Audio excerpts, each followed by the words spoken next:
seperti apa sih kalau tahu? Oke, jadi hari ini itu adalah acara Grand Iftar Indonesia untuk Palestina yang digelar oleh Friends of Palestine Indonesia,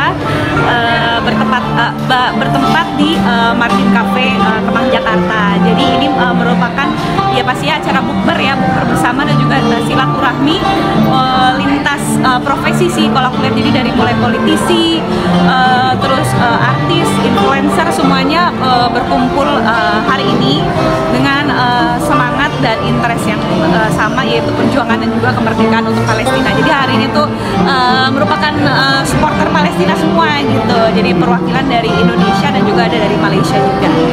Nyambung juga dengan brand yang Kak Ciki punya nih, Cikiko ya, itu brand adik aku. Nah, ya. Apa sih Kak?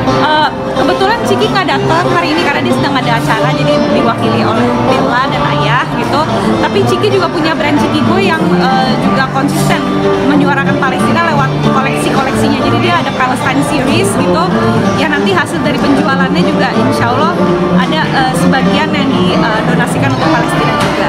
Jadi maksudnya bentuk perjuangan tuh banyak banget teman-teman, bisa dari menjual barang-barang bertema Palestina, membeli barang-barang mereka yang dilelang maupun dijual gitu, ataupun ya kita berkarya lewat ability yang kita bisa, lewat musik, lewat film gitu, yang menyuarakan hak-hak saudara-saudara kita di sana gitu. Dan seperti apa maksudnya sampai mensupport untuk Palestina, sampai brand sendiri, nggak apa-apa lah untuk brand sendiri untuk membantu saudara kita itu udah berjalan berapa lama sih kamu tahu?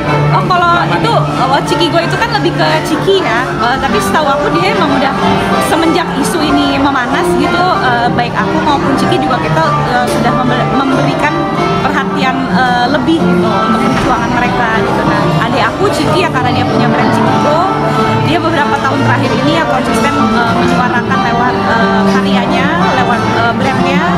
Sementara ya aku sama Ciki dan juga teman-teman yang lain juga kita berkolaborasi bikin lagu judulnya Tanah Para Nabi, yang merupakan kolaborasi dari 20 musisi dan juga 10 influencer. Jadi kita juga punya lagu Anthem for Palestine namanya Tanah Para Nabi. Kan total kalau kita tahu sudah berapa yang udah untuk bikin ke Palestina dari awal Cikigo ada sampai sekarang? Oh, kalau Cikigo itu harus tanya sama Cikinya langsung. Soalnya aku kan Bella Fauzi, aku kakaknya. Jadi kalau misalnya untuk berapa banyak jumlah donasinya aku kurang tahu. Tapi yang jelas baik Bella maupun Ciki kita berdua udah sama-sama ya cukup lama lah konsisten bersuara untuk Palestina dengan kemampuan yang kita bisa gitu. Dan nggak cuma kita doang, banyak juga teman-teman influencer, artis dan politisi gitu ya yang juga perjuangannya lebih hebat. Bahkan adik saya juga kemarin sama teman-temannya barusan ke Jordan, ke tempat pengungsian Palestina untuk langsung menyalurkan bantuan dari Indonesia ke sana. Jadi adik saya udah sampai ke Jordan gitu, untuk ke tempat pengungsian Palestina di sana. Jadi kalau aku pribadi sih aku belum apa-apa lah, karena yang lain teman-teman lain perjuangannya banyak lebih hebat dari saya. Tadi momen Ramadan mungkin sibuk tapi menyempatkan waktu untuk buat sama ayah juga itu sebenarnya. Oh iya, kalau misalnya sama ayah, kalau setiap ada waktu justru malah yang diutamakan keluarga. Jadi ya ini juga momen, karena aku juga Ciki lagi nggak bisa, jadi kita berdua yang datang. Ini juga sekalian ya momen quality time lah, biar ayah nggak sendiri gitu. Jadi kan kalau ketemu ini kan banyak orang bersosialisasi, jadi kita juga bisa bersilaturahmi juga. Kak, kalau sedikit tentang mempunyai musola di dalam rumah itu seperti apa sih? Maksudnya udah dari awal bikin, udah ada masalah atau seperti apa sih Kak? Kalau musola di rumah itu udah lama sih, dari saya kecil, karena kebetulan kita juga setiap bulan puasa, terus setiap ada kesempatan kita suka sholat bareng, sholat tarawih berjamaah, sholat maghrib berjamaah, sholat isya berjamaah. Jadi itu emang udah kegiatan yang biasa dilakukan keluarga gitu. Keinginan apa atau mau Orang tua dari awal memang sudah ya alhamdulillah ada musola di rumah gitu. Ya intinya sih niatnya buat beribadah sih, bukan buat ya kita kan pengen punya tempat yang nyaman untuk beribadah, jadi biar lebih maksimal ibadahnya gitu aja sebenarnya. Dan juga itu aja. Lebih sering ya kalau untuk biar lebih sering, biar lebih rajin, biar lebih optimal ibadahnya, tujuannya itu. Berarti kalau untuk musola sendiri kan di dalam rumah mungkin ada space sendiri apa dalam rumah langsung? Kebetulan di halaman belakang kita ada musola, tapi ya kalaupun mau sholat di tempat lain kayak di kamar itu juga bisa kan. Sebenarnya kan sholat asal tempatnya bersih dan layak kan bisa di mana aja kan, setahu aku. Mungkin keinginan keluarga pengen mempunyai musola dalam rumah karena agar selalu berjamaah seperti apa sih Kak? keinginan keluarga mungkin pengen musola ada di dalam rumah agar bisa selalu sholat berjamaah bareng keluarga besar atau seperti apa? Oh iya, kan tadi aku udah jelasin karena di keluarga, kalau keluarga besar atau kita keluarga inti lagi ngumpul, kalau ada waktu kita memang selalu menyempatkan sholat berjamaah. Jadi karena emang kebiasaan itu udah ada dari aku kecil, kalau keluarga besar kumpul kita suka sholat berjamaah.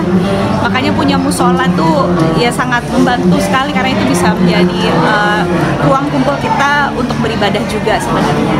Untuk desainnya mungkin dari papa atau mama waktu desain musola? Desain dari ibu dan ayah juga. Dan sampai sekarang maksudnya alhamdulillah terus berjalan kalau untuk sholat Jumat. Oh iya, kita masih sholat. Iya lah, kalau misalnya punya musola kan punya fasilitas harus dimanfaatkan untuk ibadah. Kak, terakhir kan mau update soal sekarang kan lagi kalau ada unik nih kalau sahur, bangunin sahur, mungkin kakak biasanya pernah ngalamin bangunin sahur kak keliling komplek? Oh, kalau saya kebetulan kalau kalian komplek bangunin sahur nggak pernah. Itu pun juga pernah waktu itu saya telat sahur ya karena alarmnya nggak nyala, jadi saya ngandalin alarm aja sih, sama ngandelin siapa yang bangun duluan aja, jadi saling ngebangunin gitu. Tapi kalau untuk melihat langsung kayak keliling anak-anak? Kalau misalnya keliling, aku ya pernah ya paling kayak di tetangga di belakang kan, kebetulan kan rumahku dekat kampung Betawi ya. Nah itu masih ada tuh kayaknya tradisi kayak keliling dari rumah ke rumah bangunin gitu. Ada nih kompleks aku juga pernah ada, cuman aku nggak pernah ikutan keliling aja. Tapi itu kayak aku ngeliatnya seru banget sih, dan cuman ada only on Ramadan month. Jadi kayak itu momen-momen kayak gitu tuh spesial sih karena khas banget di bulan Ramadan. Mungkin pas tahu pernah ada pengen ikut langsung bangunin sahur atau sudah apa sih kak? Kebetulan aku kalau bangunin sahur yang bareng-bareng keliling komplek itu nggak pernah gitu. Cuman kayak kalau dulu waktu kecil keliling daerah, kan rumahku di Bintaro kan, jadi kayak keliling naik truk Bintaro pas malam takbiran gitu. Waktu kecil tuh aku pernah keliling kayak orang lagi buka-buka beduk, terus aku kayak jalan-jalan keliling naik mobil sama saudara-saudaraku waktu masih kecil tuh, aku ingat banget aku pernah kayak gitu. Tapi pas malam takbiran, bukan pas bangunin sahur. Beda, cuman aku yakin sama serunya sih karena kan itu kan suasananya. Mungkin waktu itu kakak mengalami hal itu mungkin pakai ember atau galon kan unik-unik tuh biasanya. Enggak sih, aku nggak pernah pakai ember atau galon. Kalau aku waktu itu keliling malam takbiran waktu masih kecil ya, seingat aku kayak pakai mobil gitu. Aku nggak tahu mobil bak apa mobil apa, pokoknya bukan mobil bak juga sih, pokoknya kayak intinya kita kayak rame-rame aja gitu keliling, terus kayak ngelihat orang suasana kan mukul beduk apa segala macam di jalan-jalan tuh kayak ya atraksinya rame gitu. Kadang kan zaman dulu sama zaman sekarang beda ya rasanya, tapi yang jelas setiap tahun tuh momen Ramadan selalu ngangenin sih, dan kayak selalu pengen semoga ini nggak jadi Ramadan terakhir kita gitu.